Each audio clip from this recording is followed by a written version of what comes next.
बहुत से अब क्या है तुम्हें कहूँ मैं गिरना मत। क्लास करने के ज्ञान के लिए शुक्रिया। पता नहीं जब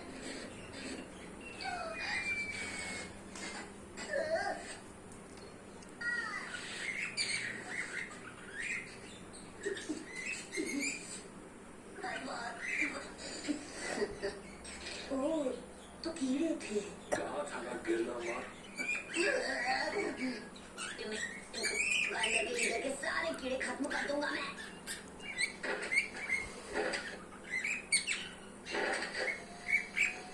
हम पहुंच गए बिकोशु के हैबिटेट में।